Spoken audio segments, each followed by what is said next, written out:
No início do século XVII, enquanto as potências europeias expandiam seus domínios pelo mundo, uma parte fundamental da história africana estava sendo escrita com sangue, estratégia e resistência. A região que hoje conhecemos como Angola era composta por reinos organizados, com estruturas políticas complexas, exércitos treinados e sistemas diplomáticos consolidados. Entre esses reinos estava Ndongo, um território poderoso que se tornou alvo direto da ambição portuguesa. O interesse não era apenas territorial, era econômico. O tráfico de pessoas escravizadas estava no centro das disputas, e controlar aquela região significava controlar uma das maiores rotas de captura e exportação de africanos para as Américas. Foi nesse cenário que nasceu Nzinga Mbande, por volta de 1583, filha do rei Ngola Quiluange. Ela cresceu observando negociações políticas, estratégias militares e conflitos constantes com invasores estrangeiros. Desde jovem demonstrou inteligência incomum, habilidade diplomática e profundo entendimento das dinâmicas de poder. Diferente do que muitos imaginam, ela não surgiu repentinamente como líder. Sua formação foi construída dentro da própria estrutura do reino, aprendendo a falar com autoridade, a ouvir estrategicamente e a agir no momento exato. Quando seu irmão assumiu o trono após a morte do pai, o reino já enfrentava a pressão intensa dos portugueses. Fortalezas estavam sendo erguidas, alianças locais estavam sendo compradas, e ataques militares tornavam-se cada vez mais frequentes. O conflito não era apenas armado, mas também psicológico. Os portugueses buscavam demonstrar superioridade política, impondo tratados desvantajosos e exigindo submissão. Foi nesse contexto que Nzinga foi enviada como representante diplomática para negociar diretamente com o governador português. Em 1622, o encontro se tornaria um dos episódios mais simbólicos da história africana. Ao chegar ao local da reunião, Nzinga percebeu que os portugueses haviam preparado apenas um tapete no chão para que ela se sentasse, enquanto o governador ocupava uma cadeira elevada. O gesto era claro: queriam colocá-la em posição de inferioridade. Sem hesitar, Nzinga ordenou que uma de suas acompanhantes se ajoelhasse e se posicionasse ao seu lado. Ela então sentou-se sobre as costas da serva, ficando na mesma altura do governador. A mensagem foi direta e silenciosa: Nzinga não se curvaria. Aquele ato não foi apenas simbólico, foi estratégico. Ela compreendia que, em política, imagem e postura eram armas tão poderosas quanto lanças e espadas. As negociações resultaram em um tratado temporário, mas a paz era frágil. Os interesses portugueses iam muito além do que qualquer acordo poderia conter. Pouco tempo depois, conflitos foram retomados. Internamente, o reino também enfrentava instabilidade. Após a morte de seu irmão, Nzinga assumiu o poder em meio a disputas e questionamentos. Era uma mulher governando em um período marcado por guerras constantes. Isso exigia mais do que autoridade formal. Exigia liderança incontestável. Nzinga reorganizou o exército, fortaleceu alianças regionais e adotou estratégias que misturavam diplomacia e combate direto. Ela entendia que enfrentar Portugal isoladamente seria inviável. Por isso, buscou alianças com grupos vizinhos e até com os holandeses, que também disputavam influência na região. Ao explorar rivalidades europeias, transformou conflitos internacionais em oportunidades estratégicas para seu reino. Além da habilidade política, Nzinga liderava tropas pessoalmente. Vestia-se como guerreira, participava de decisões militares e acompanhava batalhas. Sua presença no campo tinha efeito psicológico poderoso, inspirando seus soldados e desafiando a imagem europeia de superioridade.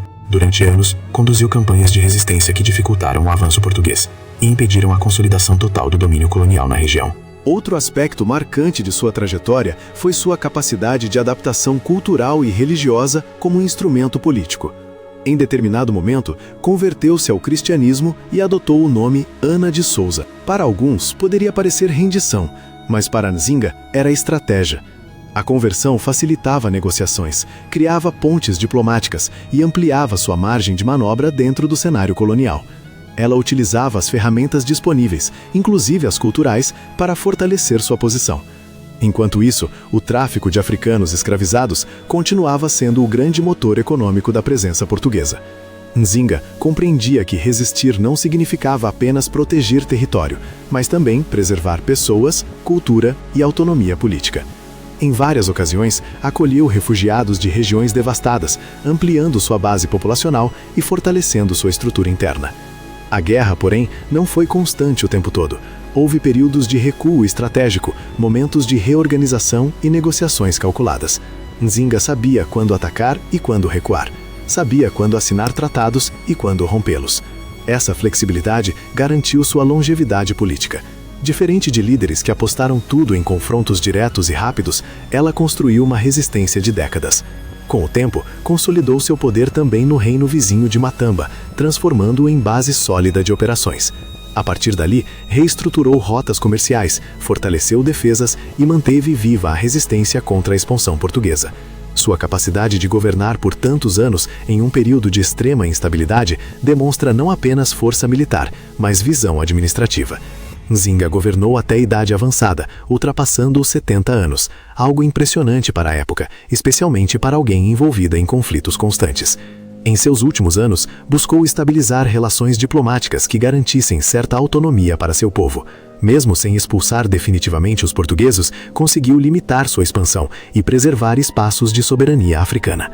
Quando morreu, em 1663, deixou um legado que ultrapassou fronteiras.